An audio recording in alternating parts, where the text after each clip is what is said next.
হ্যাঁ, এই মসজিদের ইমাম সাহেব যারা আছেন, কোন চাকরের জন্য ইমামতি করা জায়েজ নাই।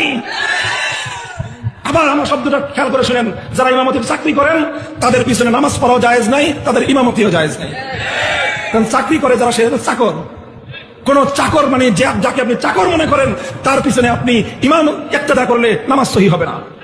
আমাদের ইমামরা, মসজিদের ইমামরা, খতিবরা এবং যারা মাদ্রাসা শিক্ষকতা করেন, এত সামান্য বেতন, একেবারে তৃতীয় শ্রেণীর কর্মচারীও তার থেকে বেতন বেশি পায়। সংসার চালাতে কষ্ট হচ্ছে ইমামদের। এখন তারা যদি বিনিময় না নেন, তাহলে সংসার চলবে কেমনে? বাস্তবসম্মত একটা কথা, তারা তো ছোটবেলা থেকে অন্য কিছু শিখেন নাই। ওটা আমাদের শিক্ষা ব্যবস্থার একটা পরিকল্পনা ছিল, ওরা পরিকল্পিতভাবে করেছে। তারা দিনের এলেম শিখবে, তাদেরকে দুনিয়াতে করে খাওয়ার মতো কোনো কিছু শিক্ষা দেয় নাই। কোনো ভোকেশনাল শিক্ষা, কোনো বিজ্ঞান প্রযুক্তি, অন্য কোনো শিক্ষা দেয় নাই। যেই কারণে তারা বাধ্য হয়েছেন ইমামতি করে সংসার চালাবেন, ওয়াজ মাহফিল করেন। তো নেতা কিন্তু আসলে ইমামরা বাস্তবিক অর্থে নেতৃত্বের জায়গায় থাকতে পারেননি। এটা একটা করুণ অবস্থা, বাস্তব অবস্থা। নেতা না হয়ে গেছে বেতনমুক্ত কর্মচারী। ইমামরা এখন মেরুদণ্ড সোজা করে দাঁড়াতে হবে। আমরা আর তোমাদের চাকরি করব না, আমরা চাকর না। আমাদেরকে পারলে ইমামের মর্যাদা দাও, ইমামের সম্মান দাও, আমি তোমাদের ইমামতি করব। ইমামতি করে ভাত খাইতে হবে এমন কোনো কথা নেই। আল্লাহর জমিন অনেক প্রশস্ত, অনেক রোজগারের উপায় আছে। আল্লাহ নামাজ ফরজ করেছেন, নামাজ পড়বো, অসুবিধা নেই। কিন্তু তোমরা যদি আমাকে চাকরের মতো ব্যবহার করো, আমি তোমাদের ইমামতি করতে কোনো বাধ্য নই।